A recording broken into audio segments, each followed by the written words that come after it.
it's Allison Scammell, and welcome to my new interview series called Passion Pursuits, where I interview inspiring people who are pursuing their passion on the side or have transitioned to making a living of it full-time. And I'm super, super excited today to welcome Michael Trotta as my guest. They can see me now? Hi! They can see you, yes. Okay. And Michael has a long list of talents. I'm going to name them.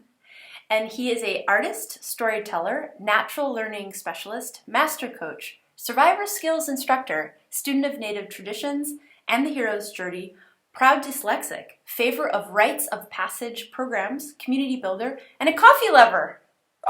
Wow. I'm really good at that last one. Oh, me too, normally, when I'm not expecting a baby. So I met Michael very, very luckily for me doing my life coach certification process, and I have been very, very lucky to be able to learn, because he's also a master certified life coach and doer of many things. And so I'm very, very, very happy that you made the time to speak with me. Yeah, my pleasure. Thanks for having me. And the reason why I thought you would be an amazing interviewee is because you have, to my vision, watching your career or learning about it, it's really transitioned a lot to always following the thing that you're most passionate about. And it's gone through many stages. And I love how you've from how it looks like to me, how you've been able to do that pretty successfully. And so I was wondering if you could tell us, if I may put it in simplistic terms, what was your original day job and what was your passion pursuit when you were first getting started in the passion pursuit business? Yeah. Actually, it's funny. I think about it. So my original day job, my education background is in elementary and special education. Which, now that I think about it, part of the reason I got into it was because I saw it as a career in which I could bring all the things that I was interested in: art, storytelling, literature, learning, and so the box that I saw that I would fit most into was being a teacher. Yeah, was that the question? What was my original day job? Yeah. That was the original. Okay. That lasted for a little while. And you did that for 10 years. I did it for 10 years. So then what happened? Well, I did love teaching, and I did love all the opportunities I had to share my gifts with some amazing children and families.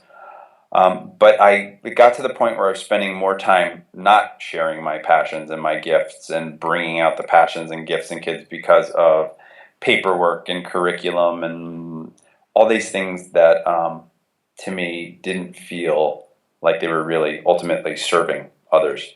And I took a big leap. I started for a couple years, actually, kind of daydreaming on what it would be to leave teaching and start my own business where I got to do all the things I loved doing in the classroom, but without all the stuff I didn't love doing.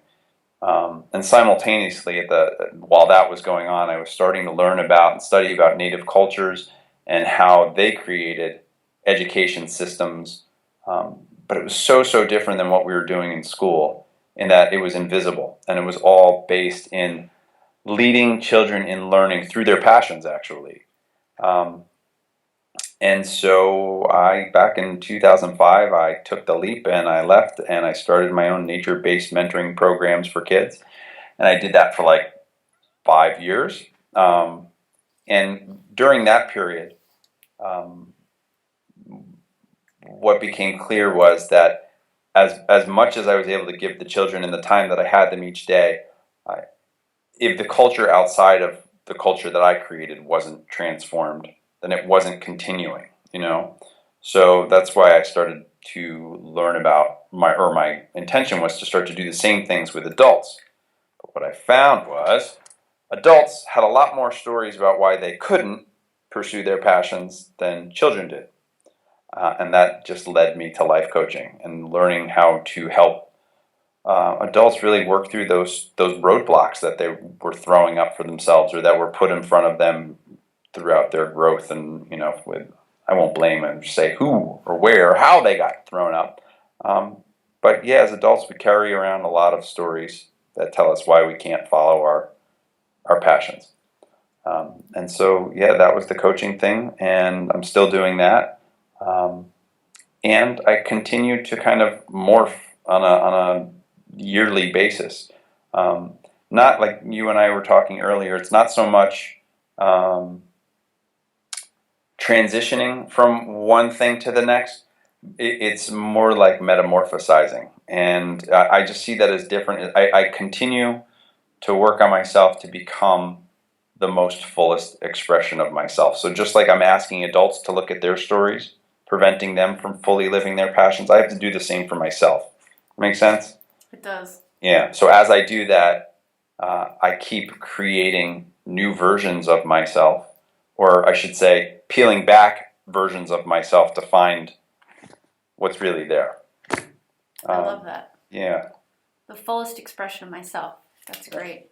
Yeah. So, as part of this, you have also gotten into art and storytelling. Yeah.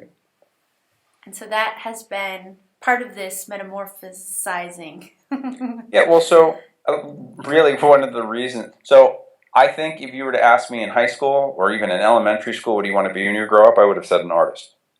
But I heard lots of stories about, well, starving artist, or you can't be an artist, you could be a graphic designer or an architect, or things that really don't have a lot to do with art, but they began with A's, so I guess that made sense. And I bought into that, and but I started to pursue graphic design, and it just really wasn't for me. But that's why I got into teaching, because I'm like, oh, I'm going to have to do art projects all the time, and there will be lots of room for me to get to do the kinds of things that I like. And that was partly true, but it was confining in some respects. So through finding ways to bring art into the work I've done, I got to express myself as an artist. But now I've kind of peeled back I don't need to squeeze this into a teacher role, or I don't need to squeeze that into a coach role. I can just make art. How about leave all the other stuff to the side once in a while? And so I'm doing a lot of that, like combining storytelling with sculpture, and I do use that actually to help other people, because the stories that I tell, I find, open us up to imagination and creativity and a mythic understanding of who we are as people. So there you go. That's very cool. Yeah. So again, we were talking earlier, and so you find this to be less of these changes to be less transition and more evolution. At this point, yeah, Yeah. definitely. Going from teaching to starting my own business, that was a huge transition. Taking that business and moving it more into coaching for adults, that was a minor transition / metamorphosis. Now taking the coaching and doing more of the art with helping other people pursue their passion, that's definitely a metamorphosis. Mm-hmm. That's very cool.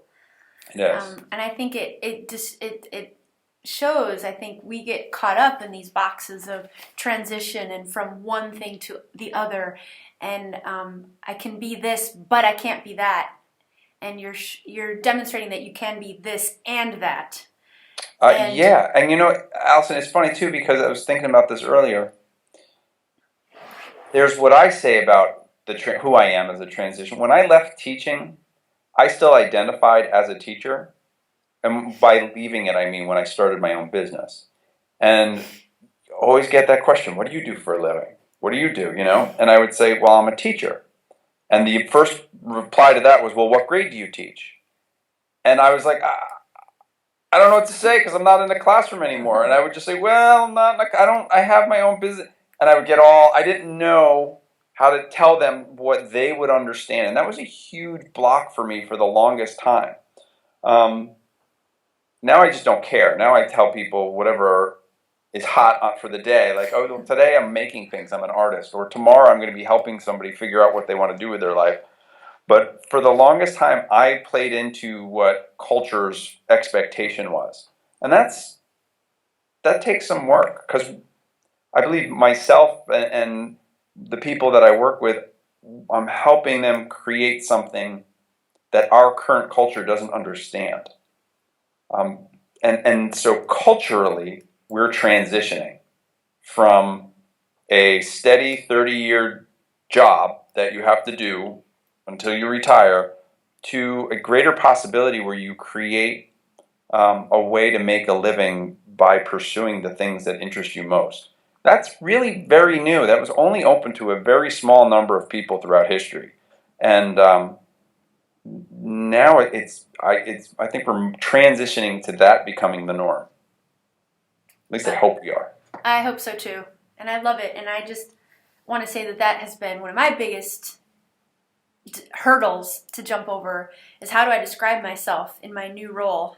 Yeah. Because I have recently transitioned from a long career doing something else to this career coaching, and it's got some similarities, but a lot of it's quite different.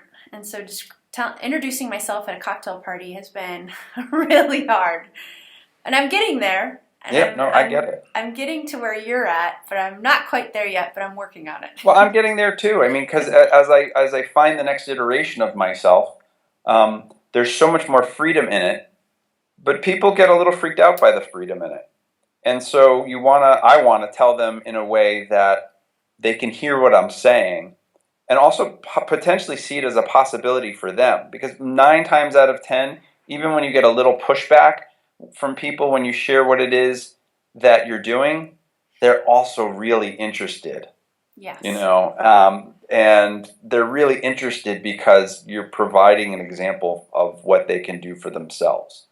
And so it becomes more about being open to a conversation, which when somebody says, what do you do for a living? And you say a teacher, and then the conversation's over.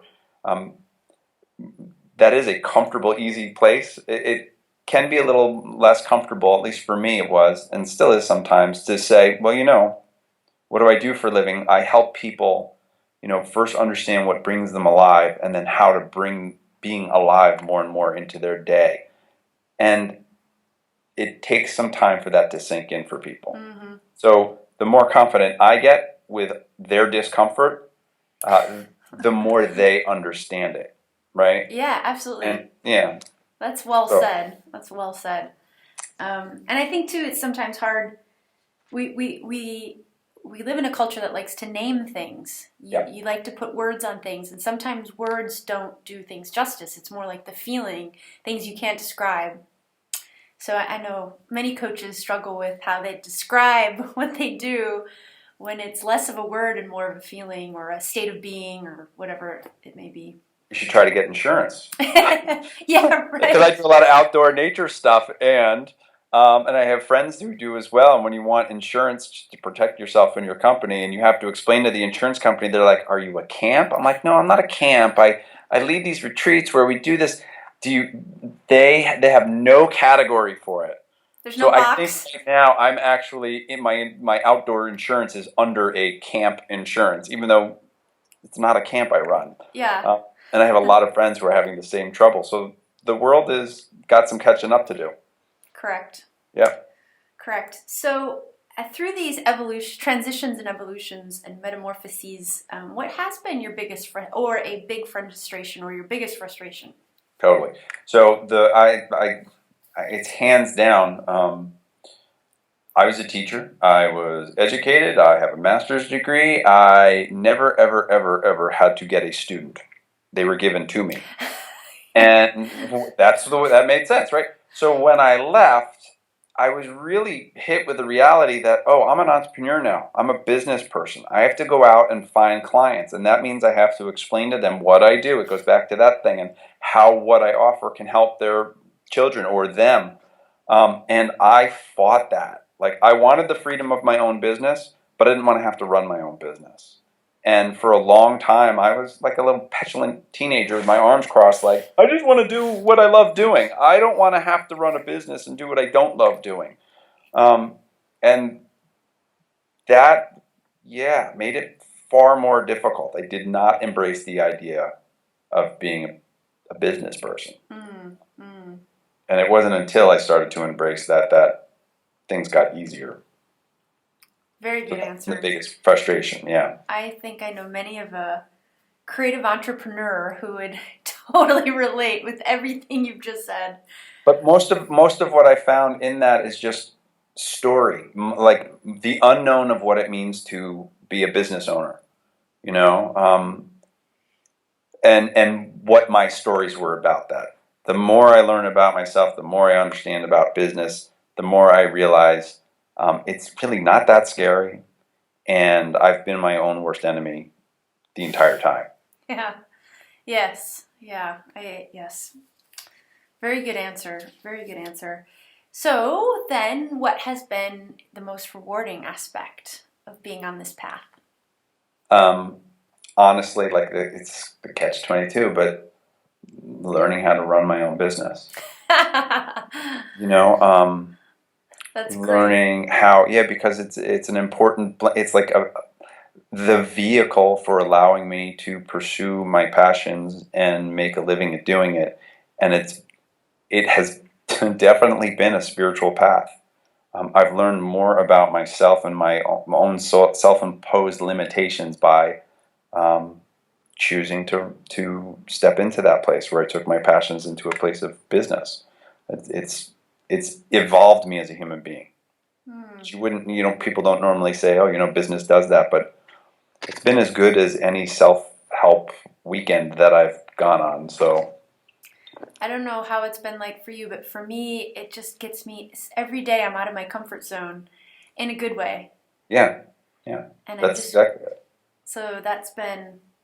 Um, I think that's a very anytime you can get out of your comfort zone in a place that is challenging yourself and not stressing yourself. I think that's always Yeah. ultimately a rewarding thing. So for those listening who have a passion in mind or a feeling in their heart to Yeah. be doing something different or something more, what piece of advice would you give to them about pursuing their passion on the side if they have a full day or transitioning or evolving? Yeah. So first of all, I think it's totally reasonable to say I have a day job and I leave my passion for my free time. Um, if your day job, I know a lot of people who, yeah, it's the job. It's the thing that allows me to pursue my passion, and they're happy with that. And if they're happy with that, then awesome, be happy with that. I think people think they're not supposed to be happy with that. Does that make sense? Like I've Totally. met people who I'm like, do you mind doing your day job? No. Does it give you time to pursue your passion? Yeah. Okay, so then there's no reason to hate your day job. It's awesome, you know? And then there are people who are like, I just can't do my day job. And for those people that are interested in pursuing their passion as a career, I say go for it. I say stay in your day job as long as you can take it and see it again as the vehicle that is moving you towards um, allowing you to live your passion. I meet so many people who are like, I hate my day job. I'm ready to quit. I'm going to quit. And I say, no, don't.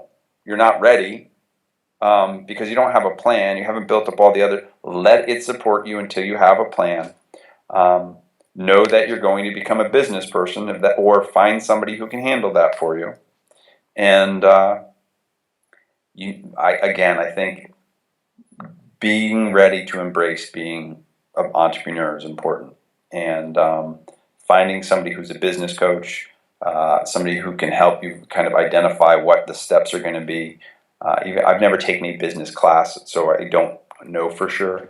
Um, uh, but having, you know, the expectation that you will be a business person as well, and being open to that will make the transition way easier. Yeah. Yeah. Very good advice. And I think when you first start, normally you don't have the resources to hire a lot of stuff out, so it kind of all falls on your shoulders. But I think it's also helpful to know that there's other ways to get people to help you. There's first of all, you're not alone, Yeah. and there's bartering of services. There's ways to get resources, and so it's good to keep that in mind. You That know you're what? on your own, but you're not on your own. And it's true. And one thing I would just invite people to pay attention to, because this was certainly true for me. I had a definition of what work was, and work meant struggle. And if you were earning money, it should be tough because I wasn't super happy at my job, so that was work. When I got to do what my passion was, I turned it into work. I made it harder than it needed to be because that's what work is supposed to be, right? So I would make up jobs that didn't have to be done just to feel like I was working when all of a sudden I was doing what I love. I mean, I know this might sound crazy to people on the other side of that, but I see it a lot when people step into getting to live their passions. All of a sudden, their lives are what they love doing. They don't trust it. And I'm going to say, trust it. And just pay attention to where you're taking what you love and making it something that you don't love because you think that's what is required for earning money or work. Not true. Yeah, well said. Well, any other final thoughts before we wrap up? Final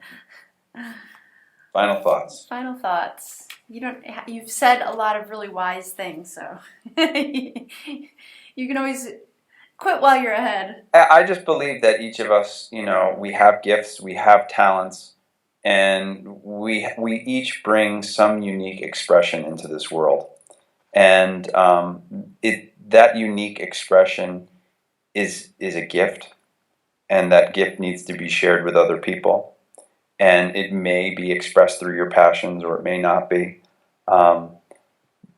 But having a why, spending some time, why do I want to pursue this, and who is it for, I think is really, really helpful. Because when things do get hard, you can fall back on oh yeah, this is why I'm doing this.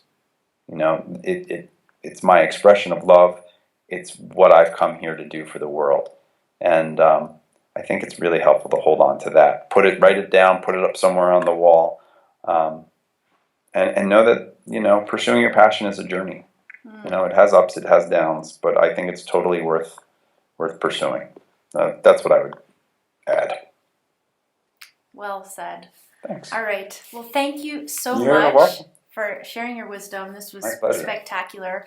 If you want to learn more about Michael and the great, wonderful things that he does, you can visit his website at sagefireinstitute.com, and I will leave a link below this video to make it easier. And if you like this video, then please like it and share it with a few friends. And I'd love to know if you're pursuing any passions at the moment, so tell me what your passion pursuits are and post a comment below this video. So, Michael, thank you. You're welcome. Thank you. You're the best. And I have a new little ending line that I want to try out. It's quite profound. Are you ready? I think so. So this is for those listening. Remember, there's always enough time in your day to pursue the things you're most passionate about. What do you think? I just changed the world. I lit it on fire with that comment. All right. Well, thanks again, and until next time.